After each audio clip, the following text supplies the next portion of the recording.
El verano de 1989 quedó marcado en la memoria de cada cubano como el momento en que la máscara de la revolución se terminó de pudrir para mostrar el rostro de una organización criminal. El juicio contra el general Arnaldo Ochoa Sánchez no fue un acto de justicia, sino una puesta en escena macabra diseñada por Fidel y Raúl para salvar sus propios pescuezos ante la comunidad internacional. Ochoa, un hombre con un carisma que opacaba la figura gris de Raúl, se había convertido en un peligro para la dinastía porque el pueblo y las tropas lo respetaban de verdad. Los Castro sabían que para mantener su feudo incuestionable necesitaban un chivo expiatorio que cargara con los pecados que ellos mismos habían autorizado desde el despacho presidencial. Fue una jugada de ajedrez sangrienta donde la lealtad se pagó con plomo y la verdad fue enterrada en una fosa común junto con la honra de los fusilados. El cubano, que lo veía todo por televisión, sentía un frío en el alma al comprender que en ese sistema nadie, por muy alto que vuele, está a salvo de la paranoia de los amos. Hoy, al mirar atrás, entendemos que aquel paredón no fue por narcotráfico, sino por el miedo de dos hermanos a perder el trono que consideran su herencia divina. La elegancia de los uniformes en el tribunal no podía ocultar el hedor de la traición que emanaba de cada palabra pronunciada por el fiscal y los jueces títeres. La conexión de la cúpula castrista con el cartel de Medellín y Pablo Escobar no era un secreto de pasillo, sino una operación de Estado coordinada desde las más altas esferas.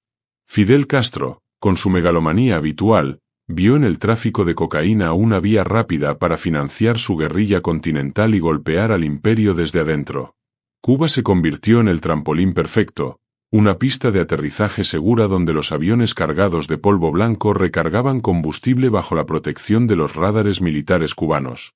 Raúl Castro, como jefe de las Fuerzas Armadas, era el administrador logístico de este negocio que inyectaba millones de dólares frescos en las arcas privadas de la familia. Los oficiales como Tony de la Guardia eran simplemente los ejecutores de una política dictada desde el punto cero, cumpliendo órdenes que venían con el sello de la máxima autoridad. Cuando la inteligencia norteamericana apretó el cerco y las pruebas eran irrebatibles, los hermanos Castro no dudaron en sacrificar a sus peones más fieles para fingir una limpieza moral inexistente. Es una burla a la inteligencia del cubano decir que un general podía mover toneladas de droga por el espacio aéreo de la isla sin que el máximo líder se enterara. La cúpula no castigó el delito, castigó el hecho de haber sido descubiertos, demostrando que su código de ética es el mismo que el de cualquier banda de delincuentes. El juicio fue un espectáculo de humillación pública donde se vio a hombres fuertes, curtidos en guerras reales, quebrados por el peso de un sistema que los devoró sin piedad alguna. Arnaldo Ochoa, el héroe de la República, fue obligado a pedir su propia ejecución en una escena que parecía sacada de las purgas estalinistas más tenebrosas de la Unión Soviética. Raúl Castro, con esa voz monótona y esa mirada de reptil, fue quien llevó la voz cantante en la defenestración de quien fuera su amigo y compañero de armas. La cúpula necesitaba que el mundo creyera que ellos eran puros y que un grupo de oficiales corruptos actuaba por cuenta propia a espaldas del partido. El cubano en el exilio sabe muy bien que en Cuba no se mueve una hoja de un árbol sin que el Departamento de Seguridad del Estado dé su visto bueno previo. Pablo Escobar mismo lo confirmó en sus historias. Cuba era un socio estratégico, un refugio donde la droga fluía con la bendición de los barbudos que hoy posan de santos. El fusilamiento de Ochoa, de la Guardia y los demás fue el mensaje más claro de Raúl: aquí se muere quien yo diga, cuando yo lo diga, para salvar mi pellejo.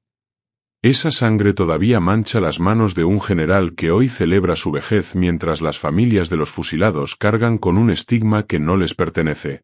Ver a Fidel Castro en la televisión, fingiendo indignación moral ante las cámaras mientras juzgaba a Ochoa, fue la cumbre del cinismo que define a esta dictadura familiar. Hablaba de la pureza de la revolución mientras sus cuentas bancarias crecían con el dinero manchado por la sangre del narcotráfico internacional que él mismo auspiciaba. Raúl estaba sentado a su lado, asintiendo con la cabeza, siendo el cómplice silencioso que preparaba los pelotones de fusilamiento para borrar las evidencias vivas del negocio. Los cubanos de Miami y los que están en la isla recuerdan perfectamente ese sentimiento de impotencia al ver cómo se sacrificaba a militares de carrera para proteger a los tiranos. La droga nunca fue el problema para ellos. El problema fue que el negocio se filtró y puso en riesgo la estabilidad del régimen ante sus propios aliados. La cúpula militar se cerró sobre sí misma, eliminando a cualquiera que tuviera el carisma suficiente para liderar un cambio o que supiera demasiado sobre los tratos con el cartel. Hoy, cuando se habla de Raúl y su longevidad, hay que recordar que su vida se ha prolongado sobre los cadáveres de quienes una vez lo llamaron hermano. No hay honor entre ladrones, y mucho menos entre dictadores que han hecho de la traición su principal estrategia de supervivencia política. El impacto del caso Ochoa en el pueblo cubano fue un despertar doloroso que rompió la última pizca de fe que algunos todavía guardaban en el proyecto revolucionario.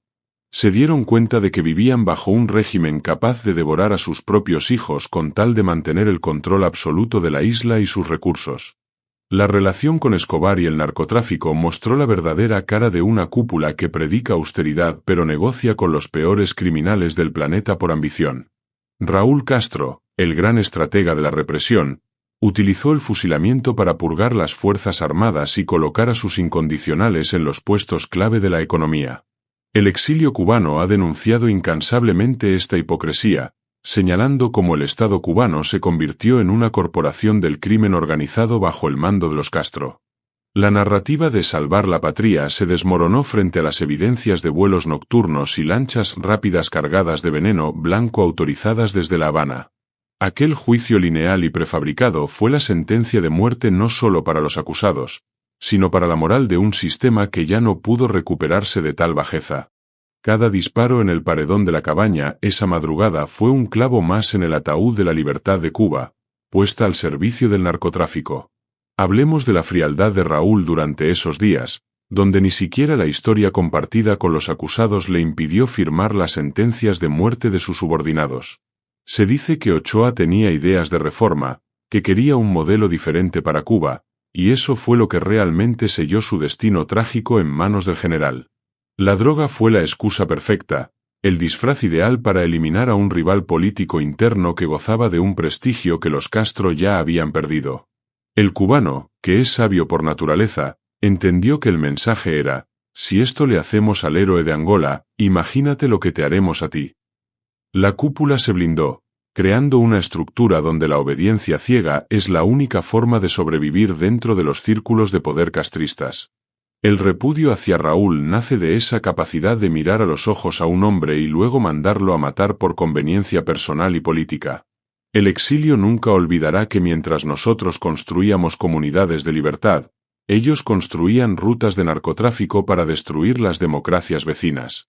Es una mancha que no se quita con discursos ni con el paso de los siglos, porque la sangre de los traicionados clama justicia desde la tierra cubana.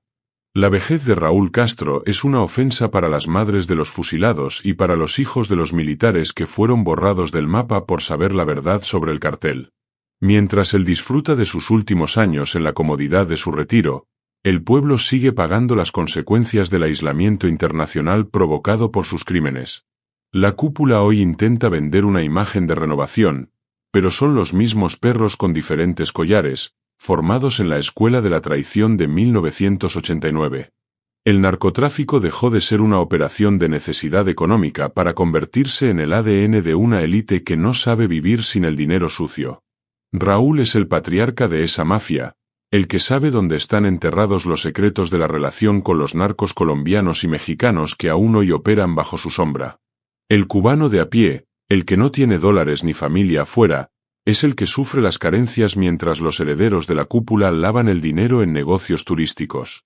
No hay elegancia que tape la fealdad de un régimen que utilizó la soberanía nacional para esconder cargamentos de cocaína en las playas de Varadero. Esta es la verdad que los cubanos en el exilio repiten a diario, y que hoy resuena más fuerte que nunca en las redes sociales que ellos no pueden controlar. Miremos el juicio de Ochoa como el inicio de la era de Gaesa, donde los militares pasaron de las trincheras a las juntas directivas de empresas fantasma. Raúl entendió que para controlar el país no solo necesitaba fusiles, sino el monopolio absoluto del flujo de divisas, legal o ilegal. El fusilamiento le permitió limpiar el camino de oficiales con escrúpulos y rodearse de tecnócratas dispuestos a cualquier cosa por una migaja del pastel.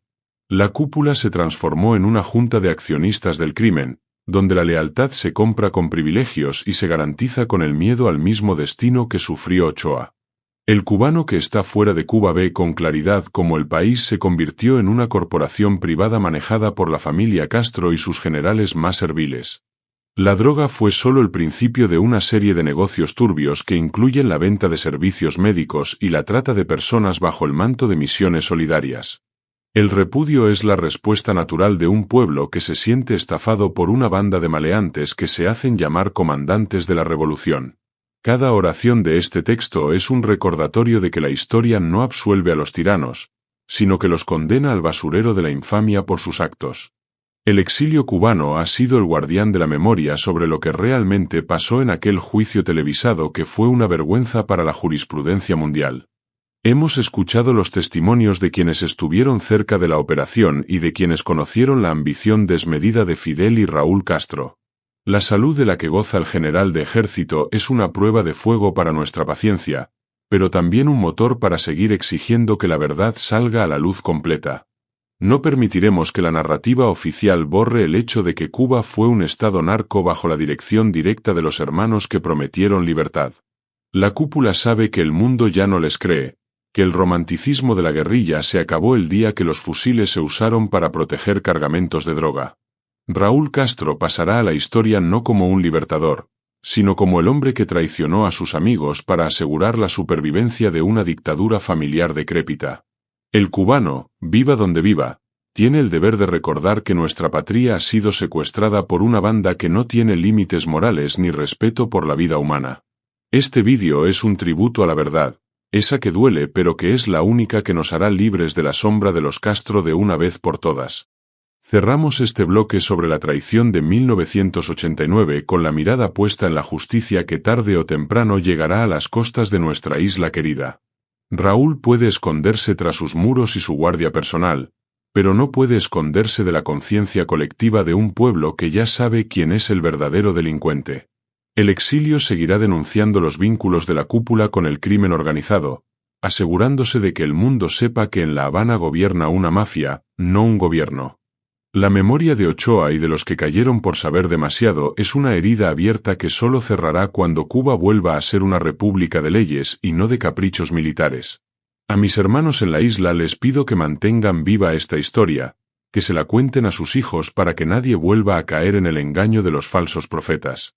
La longevidad de un hombre es nada comparada con la eternidad de un pueblo que decide romper sus cadenas y buscar la libertad con dignidad. Gracias por estar aquí, por escuchar esta descarga necesaria y por ser parte de la reconstrucción moral de nuestra nación cubana. Nos vemos en la próxima entrega, donde seguiremos quitando las máscaras de los que han destruido nuestra casa por más de 60 años. Patria y vida, cubanos, la verdad nos hará libres.